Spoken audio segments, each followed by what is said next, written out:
Hello everyone, welcome once again in my YouTube channel in AK career academy. तो देखिए, अभी हम लोग क्लास 10th के बायोलॉजी को पढ़ रहे हैं, जिसमें आपको यूनिट फर्स्ट का बी पढ़ाया जा रहा है, श्वसन यानी रेस्पिरेशन।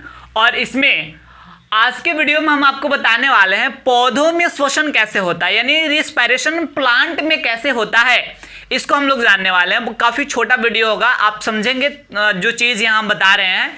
आज हम लोग ये भी समझने वाले हैं कि पौधों में जो श्वसन होता है वह जंतुओं में श्वसन की प्रक्रिया से किस प्रकार अलग होता है। तो आइए स्टार्ट करते हैं। सबसे पहली चीज कि पौधों में अगर श्वसन की बात करें हम, तो पौधों में जो श्वसन गैस होता है, जैसे मनुष्यों में या जीव जंतुओं में श्वसन गैस होता है ऑक्सीजन और कार्बन डाइऑक्साइड, पौधों में भी ठीक वैसे ही होता है। पौधे भी श्वसन के रूप मतलब सांस लेते हैं तो ऑक्सीजन को ऑब्जर्व करते हैं और कार्बन डाइऑक्साइड छोड़ते हैं, जीवधारियों के जैसे ही। बचपन से कभी बहुत सारे स्टूडेंट्स के मन में ये चीज बैठ गया रहता है पहले से कि पौधे जब सांस लेते हैं तो कार्बन डाइऑक्साइड लेते हैं और वो ऑक्सीजन वो छोड़ते हैं, वही ऑक्सीजन हम लोग लेते हैं। बात वैसी नहीं है, पौधे भी जब सांस लेते हैं तो ऑक्सीजन ही ग्रहण करते हैं और कार्बन डाइऑक्साइड मुक्त करते हैं। ऑक्सीजन लेंगे तभी तो ग्लूकोज का ऑक्सीकरण हो पाएगा। और जब प्रकाश संश्लेषण की क्रिया होती है ना, तब पौधे मतलब कार्बन डाइऑक्साइड ग्रहण करते हैं और क्या करते हैं, उसके फलस्वरूप ऑक्सीजन जो है मुक्त करते हैं प्रकाश संश्लेषण की प्रक्रिया में। लेकिन श्वसन की प्रक्रिया में पौधे भी ऑक्सीजन को ऑब्जर्व करते हैं और कार्बन डाइऑक्साइड को छोड़ते हैं। तो देखिए, ये जो पौधों में श्वसन गैसों की आदान प्रदान की जो बात आ रही है, मतलब कार्बन डाइऑक्साइड कैसे छोड़ा जाएगा वायुमंडल में, वो लोग मिलाएंगे और ऑक्सीजन को कैसे ऑब्जर्व करेंगे। जहां तक बात है श्वसन गैसों के आदान प्रदान की, तो प्लांट्स जो है ये कहीं से भी इस काम को कर सकते हैं। पौधों में श्वसन गैसों का आदान प्रदान विसरण की क्रिया द्वारा ही हो जाती है, विसरण की क्रिया द्वारा ही हो जाती है, ठीक है। और विसरण का मतलब होगा कि किसी भी ऑर्गन, जैसे टहनी हुआ, जड़ हुआ, पत्ता, किसी भी अंग के माध्यम से पौधों में मतलब वो विसरण के द्वारा ही यानी स्रावित होकर ही श्वसन गैस का आदान प्रदान जो है हो जाता है। अब आपको हम बता दें कि पौधों में अगर देखा जाए तो पौधों में श्वसन जो है, पौधों में श्वसन निम्नलिखित 3 अंगों के माध्यम से होता है। पौधों में श्वसन निम्नलिखित 3 अंगों के माध्यम से होता है, ठीक है। और ये 3 अंग कौन कौन से हैं आपको बता दें हम, माध्यम से होता है।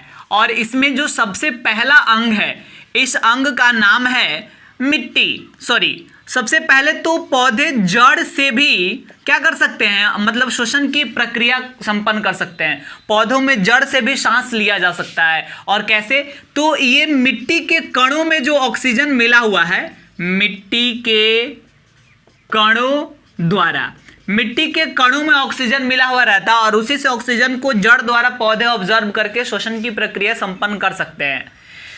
फिर और आगे चले तो पौधे जो है ये पत्तियों के द्वारा भी, पत्तियों से भी क्या कर सकते हैं, श्वसन की प्रक्रिया कर सकते हैं। और पत्तियों से कैसे करेंगे, तो पत्तियों में रंध्र उपस्थित होता है, यानी छोटे छोटे पत्तियों में जो छिद्र होता है उसको रंध्र के नाम से जानते हैं। तो इस रंध्रों के माध्यम से भी वायुमंडल से पत्तियों द्वारा ऑक्सीजन ऑब्जर्व किया जा सकता है।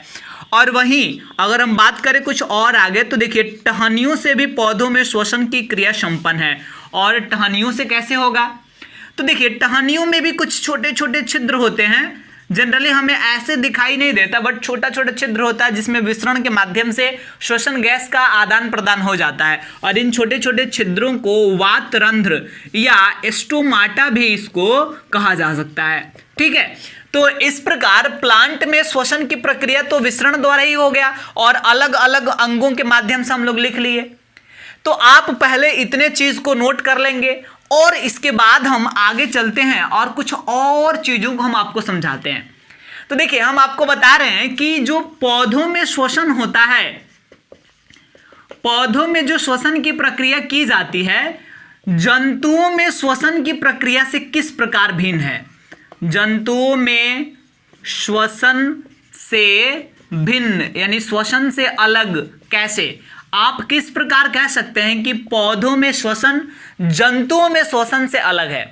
तो देखिए, अगर ये क्वेश्चन आए तो आपको हम समझा देते हैं, बढ़िया से समझ लीजिए, उसके बाद आप इसको खुद से लिख सकते हैं। 3 चीज यहां पे हम लोग देखेंगे जिससे स्पष्ट होगा कि पौधों में श्वसन जंतुओं में श्वसन से अलग है।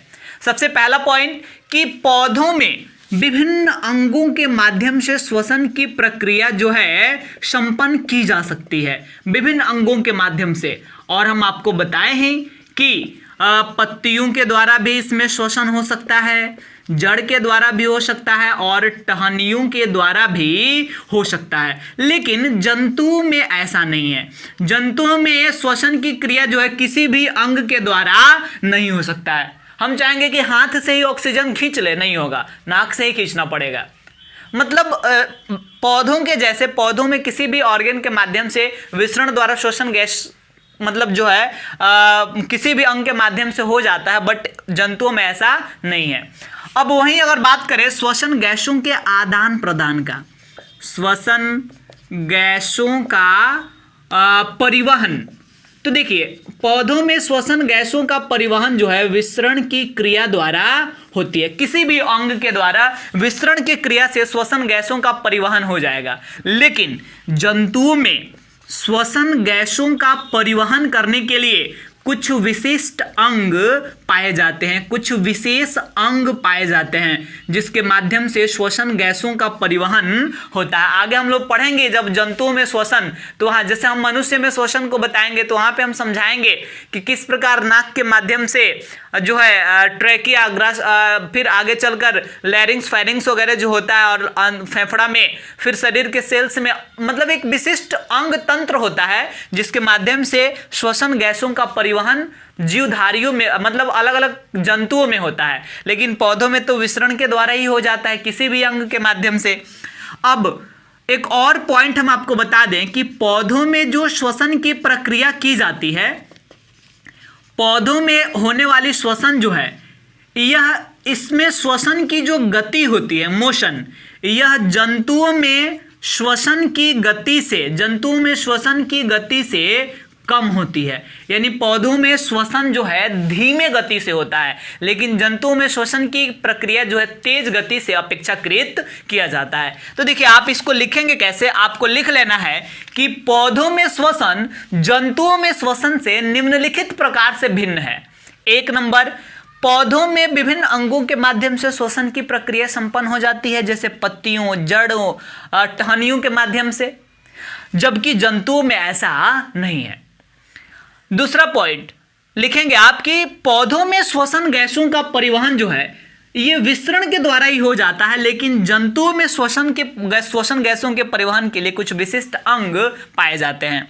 तीसरा लिखेंगे कि पौधों में श्वसन की जो गति होती है वो जंतुओं में श्वसन की गति से क्या होती है, कम होती है। तो उम्मीद करते हैं कि आपको आज का वीडियो भी समझ में आया होगा।